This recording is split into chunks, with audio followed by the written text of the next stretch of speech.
Hello मेरे प्यारे बच्चों, सबको गुड मॉर्निंग मेरे तरफ से। तो आज हम लोग पढ़ने वाले हैं कि वेरी इंपॉर्टेंट एमसीक्यू जो आप लोग को एग्ज़ाम में बहुत हेल्प करने वाला है। और ये एमसीक्यू पूरे 10 ईयर्स सॉल्व करके मैंने ये खोजा है, तो इसे मिस मत करना बच्चों। ये बहुत इंपॉर्टेंट क्वेश्चन आंसर है। ये बार ये सब क्वेश्चन रिपीट हो रहा है, इसलिए ये क्वेश्चन मैंने चुन के ये एमसीक्यू मैंने बनाया है बच्चों। तो इसे मिस मत करना मेरे प्यारे बच्चों। तो आज हम लोग करने वाले हैं वेरी इंपॉर्टेंट एमसीक्यू। पहला क्वेश्चन चलते हैं अब हम लोग पहला क्वेश्चन पर हम लोग चलते हैं अब। पहला क्वेश्चन कह रहा है कि single celled animal are said to be immortal because single celled को इमॉर्टल क्यों कहा जाता है। पहला क्वेश्चन हम लोग कह रहा है तो क्योंकि सिंगल सेल्ड इमॉर्टल इसलिए कहा जाता है क्योंकि सिंगल सेल डेड नहीं होता है। एक पेरेंट सेल रहता है, एक पेरेंट सेल अगर रहा तो उससे फिर 2 डॉटर सेल हो जाता है। फिर 2 डॉटर जो सेल है तो यह पेरेंट सेल बन गया है, इससे अब 2 डॉटर सेल हो जाएगा। फिर ये वाले से भी 2 डॉटर सेल हो जाएगा। तो एक किस्म से देखा जाए तो ये तो मर नहीं रहा है, आगे बढ़ते जा रहा है डॉटर सेल से। फिर वो 2 डॉटर सेल कर रहा है। जैसे यहाँ पर देखिए एक पेरेंट सेल है, उससे 2 डॉटर सेल हुआ, फिर ये पहला वाले से 2 डॉटर सेल हुआ, फिर ये दूसरा वाले से फिर 2 डॉटर सेल हुआ, फिर ऐसे ही आगे वैसे ही कंटिन्यू होते रहेगा। तो देखा जाए तो ये तो डेट नहीं हो रहा। ये जो सिंगल सेल होता है वो जल्दी डेट नहीं होता है। मैं ये नहीं कह रहा हूँ कि सब सिंगल सेल डेट नहीं होता है, कुछ सिंगल सेल होता है जो डेट नहीं होता है। तो आंसर होगा, तो आंसर कौन वाला है जो हम लोग को बता रहा है। तो पहले में बोल रहा है पहला वाला ऑप्शन में कि they grow indefinitely in size, तो ये तो नहीं होगा। बिग ऑप्शन कह रहा है they can tolerate any degree of change in temperature. और सी नंबर का ऑप्शन कह रहा है they can reproduce throughout their life span. D number का ऑप्शन कह रहा है they continuity to live as their daughter cell. D number कह रहा है कि कंटिन्यू रहेगा, डॉटर सेल लाइव रहेगा, मरता न है। दे कंटिन्यू रहेगा और लाइव रहेगा, जिंदा रहेगा हमेशा डॉटर सेल से। फिर पेरेंट सेल होगा, फिर पेरेंट सेल से 2 डॉटर सेल हो जाएगा। तो आंसर होगा नंबर डी। तब हम लोग दूसरा क्वेश्चन पर चलते हैं। सेकेंड क्वेश्चन हम लोग क्या कह रहा है। सेकेंड क्वेश्चन कह रहा है विच of the following statement is correct. कौन सा स्टेटमेंट है जो करेक्ट है। तो ऐसे करे ऑप्शन हम लोग को बहुत आगा, ऐसा क्वेश्चन हम लोग को एग्जाम में बहुत आगा। तो ये वाला क्वेश्चन मत समझना कि ये सब क्वेश्चन तो बहुत इजी है। तो इजी जो चीज़ हम लोग समझते हैं, इजी सोच के हम लोग छोड़ देते हैं जो क्वेश्चन, वही क्वेश्चन इंपॉर्टेंट निकल जाता है। तो इसलिए ध्यान से पूरा एक क्वेश्चन पूरा देखना ध्यान से मेरे प्यारे बच्चों। 2 नंबर क्वेश्चन ऑप्शन कह रहा है all the individual of a species have exactly the life span the same life span. तो क्या जितना भी जीव जंतु होता है सबका लाइफ स्पैन सेम होता है।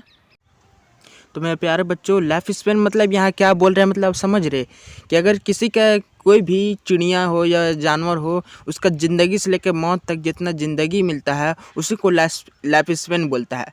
तो कि कोई जानवर का अगर बहुत ज़्यादा उम्र रहता है, बहुत ज़्यादा उम्र तक वो ज़िंदा रहता है तो उसका लाइफ स्पैन ज़्यादा रहता है। और कोई का उम्र बहुत कम रहता है, बहुत जल्दी मर जाता है तो उसका लाइफ स्पैन बहुत कम होता है। तो इसी का लाइफ स्पैन मतलब, तो इसी को लाइफ स्पैन कहते हैं। नंबर बी का देखते हैं। बी नंबर कह रहा है smaller organism always have shorter life span and vice versa. तो क्या जितना भी शॉर्टर जो होता है, smaller organism always have shorter life span, ये कह रहा है हम लोग को। तो क्या जितना भी छोटा जो जानवर होता है वो उसका ज़िंदगी कम रहेगा, क्योंकि वो छोटा है तो उसका ज़िंदगी कम रहेगा। तो ये गलत है, ये भी ऑप्शन गलत है। जितना छोटा जानवर रहेगा वो क्या उसका ज़िंदगी छोटा रहेगा, ज़्यादा ज़िंदगी भी जी सकता है, हम लोग से भी ज़्यादा जी सकता है। ये बी नंबर भी ऑप्शन तो गलत हो गया है। तब देखते हैं हम लोग को सी नंबर में क्या कह रहा है। सी नंबर का ऑप्शन क्या कर रहा है life span of an organism is the time period from it birth to its natural death. तो सी नंबर कह रहा है life span of an organism, time से जो टाइम होता है हम लोग का जीना है, यहाँ पर जो लिखा हुआ है time period from it birth, तो बच्चों ये ऑप्शन में कह रहा है हम लोग को कि अगर हम लोग जब से पैदा हुए हैं, ये ऑप्शन में बोल रहा है कि लाइफ स्पेन इसको बोलते हैं जब से हम लोग पैदा हुए हैं, और नेचुरली डेट हम लोग जो होते हैं, नेचुरली तरीके से डेट होता है जो आदमी, उसी को ही लाइफ स्पेन कहते हैं। तो सी इज़ द करेक्ट ऑप्शन। तब हम लोग 3 नंबर में आते हैं। 3 नंबर क्वेश्चन में हम लोग क्या कह रहा है, तो 3 क्वेश्चन कह रहा है विच of the following has the longest life span. तो कौन सा ये चारों ऑप्शन से है जो ज़्यादा ज़िंदगी जीता है, ज़्यादा लाइफ स्पेन किसका होता है ये चारों में से? क्या बनियान ट्री का होता है, या फिर टॉर्टाइज का होता है बी नंबर, या सी नंबर पैरोट का होता है, या डी नंबर एलिफेंट का होता है? तो number A is the correct option, banyan tree. Banyan tree सबसे ज़्यादा जीता है ये तीनों में से, तो लॉन्गेस्ट स्पैन यही कर रहा है ये तीनों ऑप्शन से, ये तीनों ऑप्शन से ज़्यादा यही जीता है, नंबर ए। अब 4 वाला क्वेश्चन जाते हैं 4 नंबर क्वेश्चन में। 4 नंबर क्वेश्चन में अब आते हैं हम लोग। 4 में कह रहा है 4 नंबर क्वेश्चन में select the option which arrange the given organism is ascending order of their life span. छोटा से बड़ा मतलब जो कम जीने वाला है उससे स्टार्ट करना है, उससे थोड़ा ज़्यादा जीने वाला होना चाहिए उसका आगे, फिर उसका आगे थोड़ा और ज़्यादा जीने वाला होना चाहिए उसका, फिर आगे थोड़ा और ज़्यादा लाइफ स्पैन वाला होना चाहिए एनिमल।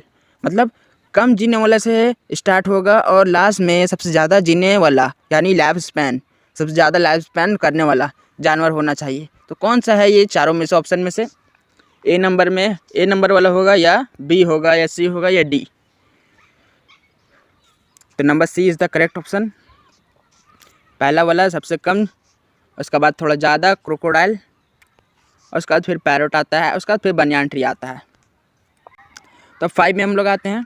5 नंबर क्वेश्चन में identify the given organism and find its maximum life span. मतलब समझ रहे आप लोग कौन सा ऑप्शन होगा? तो ऑप्शन होगा number C, C is the correct option. ये तो आप लोग जानते ही होंगे, ये ला बहुत इजी सवाल है। यही इजी सवाल से हम लोग को 1-1 मार्क्स मिलता है, और 1-1 मार्क्स से ही हम लोग को मार्क्स पूरा टोटल होके हम लोग को बहुत ज़्यादा अच्छा मार्क्स आ जाता है। तो देखते हैं 5 वाला क्वेश्चन में क्या कह रहा है। Read the following statement about reproduction and select the incorrect one. जो इनकरेक्ट है ऑप्शन, इस चारों में से इनकरेक्ट वालों को करना है सेलेक्ट।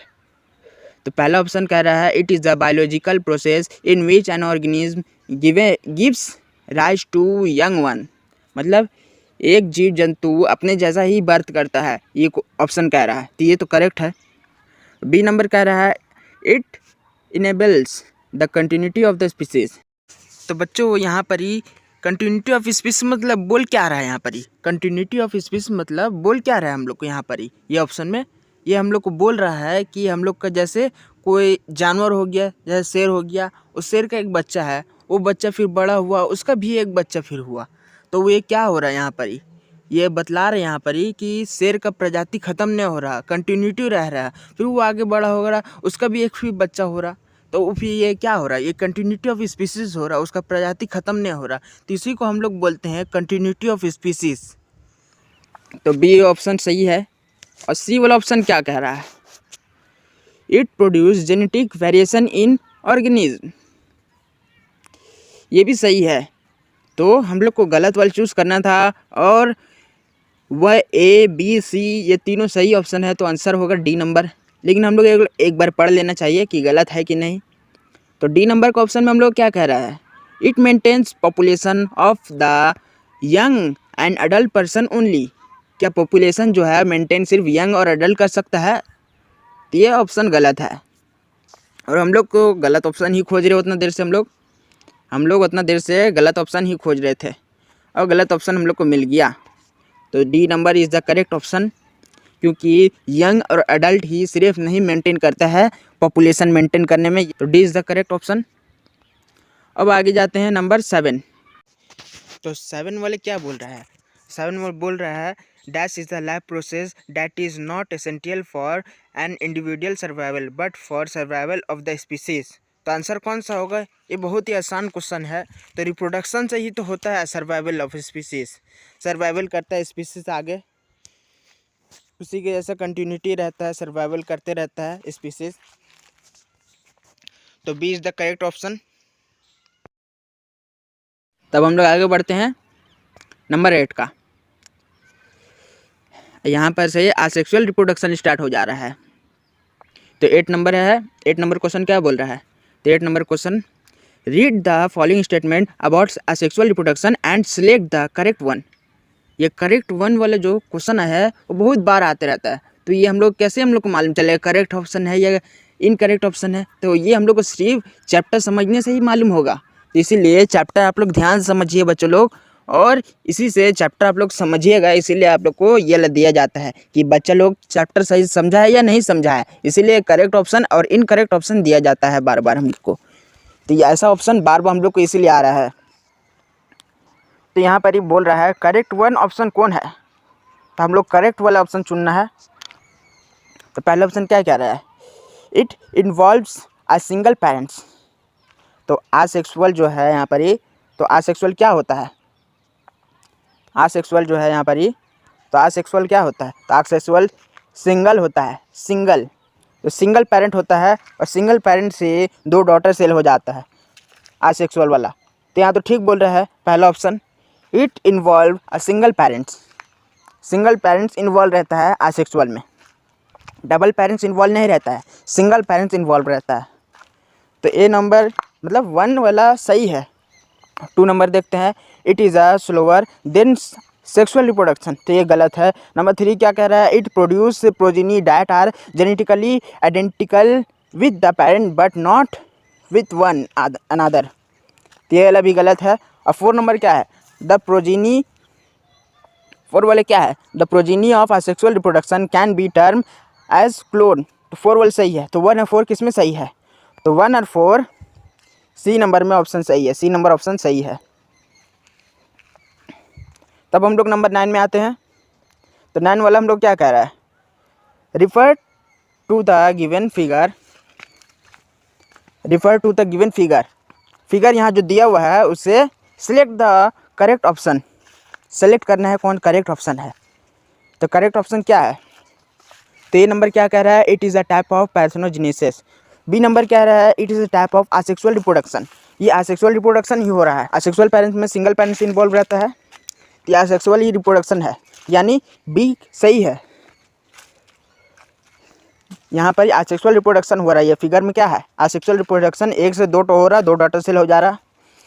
तो ये लेकिन हम लोग को जल्दबाजी में बी नंबर करेक्ट नहीं करना है, पूरा ऑप्शन पूरा पढ़ के हम लोग को सही ऑप्शन टिक करना है। हम लोग को मालूम चल गया है बी नंबर सही है, लेकिन हम लोग को पूरा ऑप्शन पढ़ना ज़रूरी है। ये छोटी छोटी गलती हम लोग हो जाता है, लेकिन ये गलती आप लोग एग्जाम में मत करना बच्चों। तो आगे ऑप्शन पढ़ते हैं हम लोग। सी नंबर कह रहा है the offspring produce can also be called clone. तो बी, सी नंबर भी ऑप्शन सही है। तो यानी हम लोग को राइट आंसर क्या है? डी, बोथ बी एंड सी। अब सी 10 नंबर में आ जा रहे हैं हम लोग। 10 वाला क्वेश्चन हम लोग क्या कह रहे हैं? Clones are individual that have exactly the same. मतलब समझ रहे हैं आप लोग? इसका आंसर क्या होगा? बहुत इजी क्वेश्चन है ये वाला। तो आंसर होगा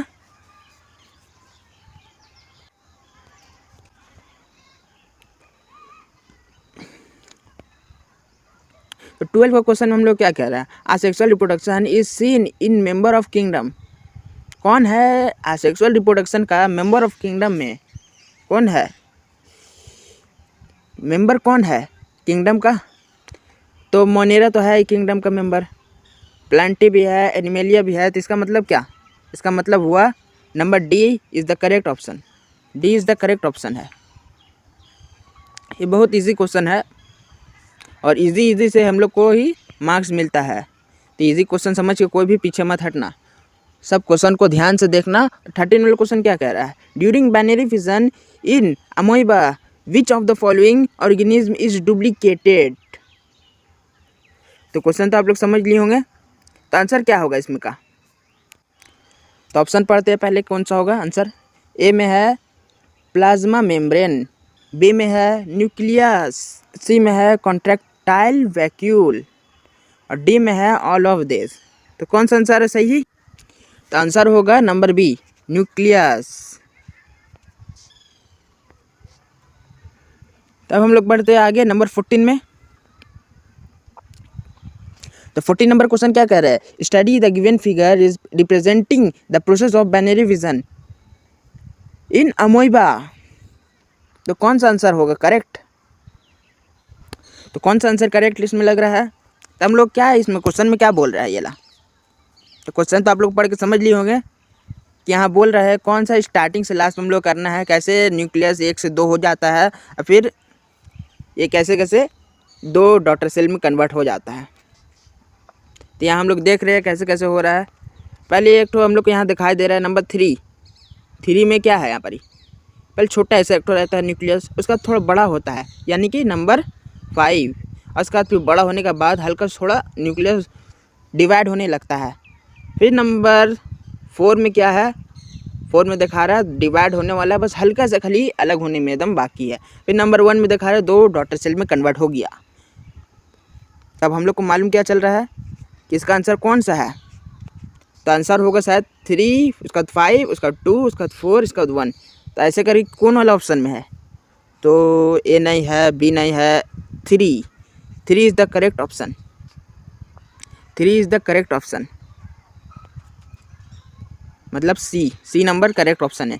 यहाँ देखिए 3 हो रहा है, उसका बाद 5 हो रहा है, तो यहाँ 3 5 है, उसका 2 में जा रहा है तो 2 है, उसका बाद 4 में आ रहा है, उसका बाद 4 में आ रहा है, 4 भी है, उसका बाद 1 है। देखिए सी नंबर में है, 4 है, उसका बाद लास्ट में 1 है, लास्ट में यहाँ दे 1 में डिवाइड होकर 2 न्यूक्लियस सेल बन गया है। ओहो आप लोगों को तो आंसर नहीं दिखाई दे रहे ना, रुकिए आंसर की तरफ करते हैं। ये रहा आंसर। 15 नंबर क्या कह रहा है, refer to the given figure which show 3 different types of fission. मतलब देख के यहाँ पर ही 3 डिफरेंट फिजन यहाँ पर ही है, 3 डिफरेंट फिजन है, 1 2 3। इसमें हम लोग को मालूम करना है, सेलेक्ट करना है कि कौन सा सही होगा। यहाँ पर ही select the option which correct match them with the organism in which they occur. तो कौन सा सही लग रहा है यहाँ पर ही, तो ऑप्शन पढ़ते हैं। पहला यहाँ पर ही दिया हुआ है ए में यूग्लिना प्लाज्मोडियम, तो ऑप्शन पढ़ते हैं हम लोग। यहाँ पर ही ए में दिया हुआ है यूग्लिना प्लाज्मोडियम अमोइबा,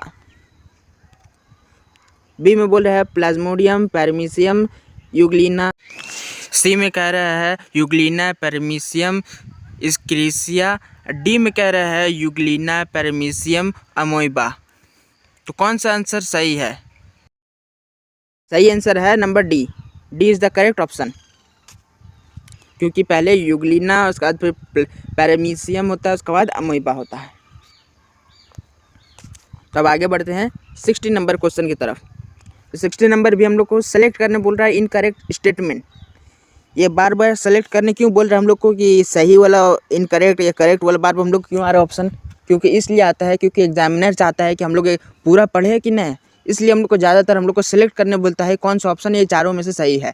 इससे उन लोग को मालूम होता है कि कौन सा बच्चा ज़्यादा पढ़ा है या नहीं पढ़ा है। तो इसलिए पूरा चैप्टर सही से पढ़िएगा, तभी आप लोग को ये सेलेक्ट करना मालूम हो पाएगा कि कौन सा ऑप्शन गलत है और कौन सा ऑप्शन सही है। तो इसलिए ये ज़्यादातर यही आता है एग्ज़ाम में भी, हम लोग को ज़्यादातर यही आगा सेलेक्ट करने वाला कि कौन सा सही है कौन सा गलत वाला स्टेटमेंट है। तो हम लोग देखते हैं कौन सा स्टेटमेंट गलत है, हम लोग गलत वाला चूज़ करना है। कौन सा स्टेटमेंट गलत है देखते हैं हम लोग पढ़ के। तो ए में कह रहा है amoeba and paramecium reproduced by binary fission, ये तो पहले हम लोग मालूम चल के गलत है ये। बी नंबर हम लोग कह रहा है buds are produce due to unequal division in parent body, तो ये भी गलत है। सी नंबर ऑप्शन क्या है, encystation refer to the formation of 2 layer hard covering रहेगा around amoeba during unfavourable condition में, तो ये ऑप्शन सही है। तब बढ़ते हम लोग 17 नंबर में। 17 नंबर में हम लोग क्या कह रहा है, refer to the given figure and select the correct option. Figure देख के करेक्ट ऑप्शन हम लोग को मालूम करना है। मैंने कहा था बच्चों आप लोग को कि ज़्यादातर हम लोग करेक्ट स्टेटमेंट या करेक्ट कुछ भी हम लोग को करेक्ट वाला या इनकरेक्ट वाला ज़्यादातर हम लोग के एग्ज़ाम में आता है,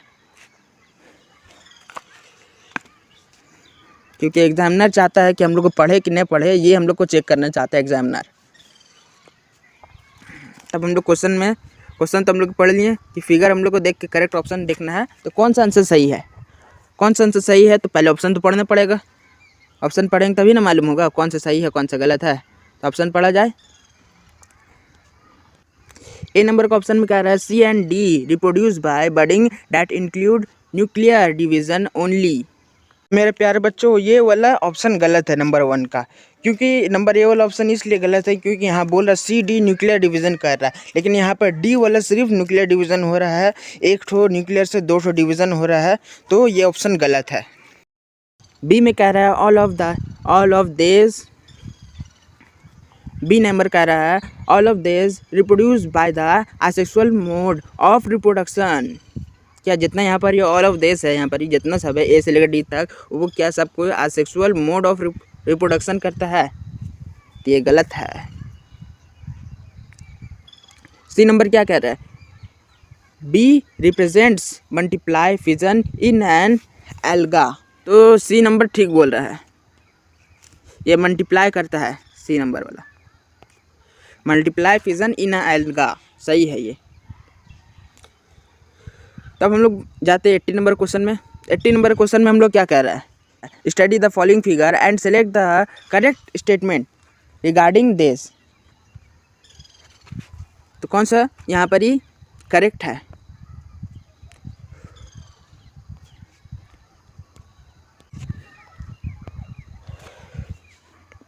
तो पहला नंबर ऑप्शन क्या कह रहा है 80 नंबर वाला, 80 नंबर का पहला ऑप्शन क्या कह रहा है, a sole mode of asexual reproduction in sponges through internal birds. तो ये 1 वाला तो सही है, लेकिन और ये पढ़ लेते हैं तीनों और को। 2 नंबर क्या कह रहा है, 80 नंबर का बी का ऑप्शन क्या कह रहा है, बी शोज असेक्सुअल रिप्रोडक्शन थॉग जोस्पोर इन क्लैमिडोमनेस। 18 का 3 नंबर ऑप्शन क्या कह रहा है, सी शोज असेक्सुअल रिप्रोडक्शन थॉग फ्रेगमेंटेशन इन पेनिसिलियम। अब 4 नंबर देखते हैं, 4 नंबर क्या रहा है, डी शोज एक्सटर्नल बर्ड्स इन साइकोन। तो ये सही है, तो यानी 1 और 4 सही है, 1 नंबर और 4 नंबर सही है 18 का, 18 का 1 और 4 सही है, 18 का 1 और 4 सही है। तो यानी ऑप्शन कौन वाला होगा, ऑप्शन होगा नंबर डी, डी में है 1 और 4, डी नंबर सही है।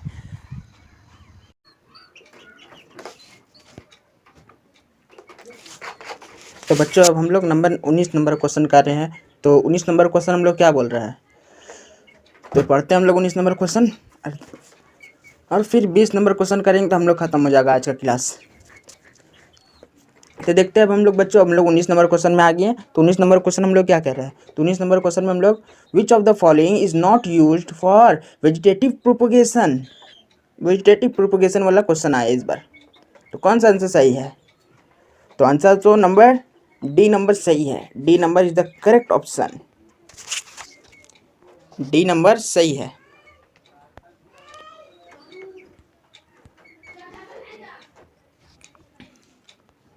अब हम लोग 20वां क्वेश्चन में अब आ गए हम लोग। तो ये क्वेश्चन क्या कर रहा है, this plant was introduce in India because of it beautiful flower and shape of leaf, but it become a notorious weed in India, water bodies identify this plant. तो कौन सा आंसर सही है, तो B number is the correct option. तो यही last question है।